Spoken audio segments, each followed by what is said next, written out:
శిల్పారామంతో అలరించే హరిదాసులు, బుడుబుక్కల వేషగాలు, జగత్మాతను పాటతో లాలించే జంగం దేవరులు, మాటల గారడీలు చేసే కొమ్మదాసరులు ప్రత్యేక ఆకర్షణగా నిలిచారు. పిట్టల దొర తుపాకీ రాముడి హడావుడితో సందడిగా గడిపారు. పండుగకు సొంతులకు వెళ్లలేని వారికి శిల్పారామాలు పల్లె వాతావరణాన్ని అందించాయి. కుటుంబ సమేతంగా వచ్చి పల్లె అందాలను ఎంజాయ్ చేస్తున్నారు నగరవాసులు. పార్వతీపతే అరహర మహాదేవ శంభో ఓయ్ ఓయ్ జంగమా ఓంకారలింగమా నాణ్యమైన జంగమా మా ప్రాణలింగమా సంక్రాంతి పండుగ నాడు సిద్ధేశ్వర సాంబశివుని కరుణ గలుగు అరహర మహదేవ శ్రీశైలం మల్లన్న అరహర మహదేవ గయాలోన నీ పేరు అరహర మహదేవ్ ద్రాక్షార భీమన్న అరహర మహదేవ్ కోటిపల్లి సోమన్న అరహర మహదేవ్ అమరారామ రామన్న అరహర పాలకొల్లు ఖీరన్న అరహరా అందరిలో నా నీవయ్యా అరహరా మీరందరూ మాకు తెలుసును మీ తాతగారు స్వర్గంలో అరహరా గోతోక పట్టుకుని అరహరా స్వర్గానికి వెళ్ళారంటూ హరణమ పార్వతీపతే అరహర మహాదేవ శంభో భవతి భిక్షాం దేహి అని అంటూ ఇట్లాగా తాతల్ని తండ్రుల్ని వాళ్ళందరినీ కూడా దీవిస్తూ పొగుడుతూ ఈ సంక్రాంతి వేళల్లో కొత్త అల్లుళ్ళతో కూతుళ్ళతో మనవరాలతో ధాన్య రాసులతో లక్ష్మీదేవితో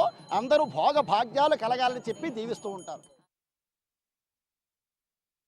అందరికీ కూడా భోగి పండుగ నాడు భోగభాగ్యాలు కలగాలి, సంక్రాంతి పండుగ నాడు సకల శుభాలు కలగాలి, కనుమ పండుగ నాడు కనుల పండుగ ఐరారోగ్య అష్టైశ్వర్య భోగభాగ్యాలతో ఉండాలి, సర్వేజన సుఖనోభవంతో అని చక్కగా హరినామ సంకీర్తన చేస్తూ మన భాగ్యనగరంలో చక్కగా అంగరంగ వైభవపేతంగా సంక్రాంతి సంబరాలలో భాగంగా చక్కగా ఇక్కడ భాగ్యనగర వాసులందరికీ కూడా హరినామ సంకీర్తన వినిపిస్తూ శిల్పారామంలో చక్కగా చేస్తున్నామండి.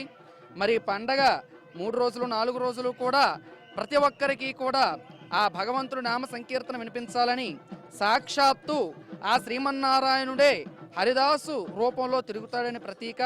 ఎందుకంటే బలిచక్రవర్తికి ఆయన ఇచ్చినటువంటి వరం నీ పేరు మీదుగా నేనే అక్షయ పాత్ర ధరించి హరినామ సంకీర్తన చేస్తూ తిరుగుతాను. మరి ఎవరైనా సరే అక్షయ పాత్రలో భిక్ష వేసినటువంటి వారికి దాన ధర్మాలు చేసినటువంటి వారికి చక్కగా మోక్ష ప్రాప్తి కలగజేస్తాను అని సాక్షాత్తు శ్రీమన్నారాయణుడే చెప్పడం, ఆయనే హరిదాసుగా ప్రతి గ్రామాల్లో తిరుగుతాడని ప్రతీక.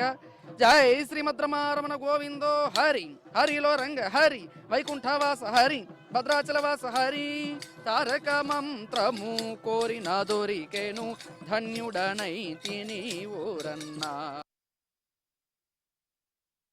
ఇది దేవర వేషం అంటారండి.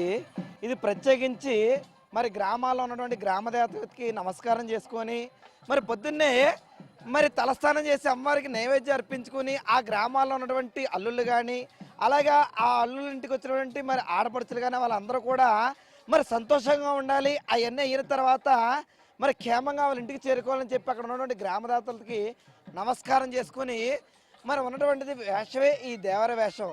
అలాగే ప్రతి సంవత్సరం కూడా మమ్మల్ని ఈ శిల్పారామంకి రప్పించి మరి మాకు జీవనోపాధి కల్పిస్తున్నటువంటి ఈ శిల్పారామం వారికి అలాగే మా తాతలు మా తండ్రులు మేము కూడా ఇప్పటికీ 3 తరాల నుంచి కూడా ఈ శిల్పారామం వస్తున్నామండి.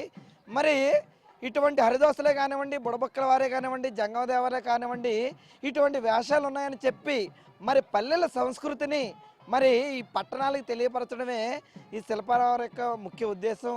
మన శిల్పారామం వారికి మన నోళ్ళ ఆఫీసర్ గారు అందరికీ కూడా మరి ప్రత్యేకించి ధన్యవాదాలు తెలుపుకుంటున్నామండి. మన పీకలు చూపిస్తున్నాం, మాకు సాగు చూపిస్తాడు, మాకు గురువు చూపిస్తాడు.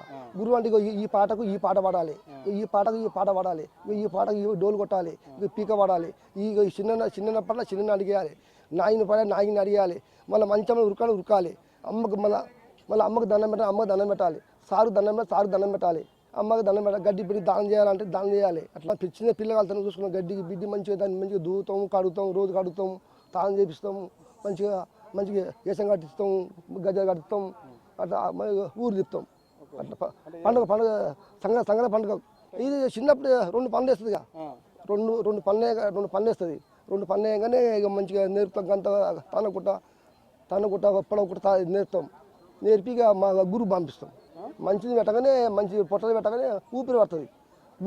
ఊపిరి పట్టి ఊతుంది, అదే ఊతుంది. మాకు బరువు తక్కువ వేస్తుంది, బరువు చాలా తక్కువ.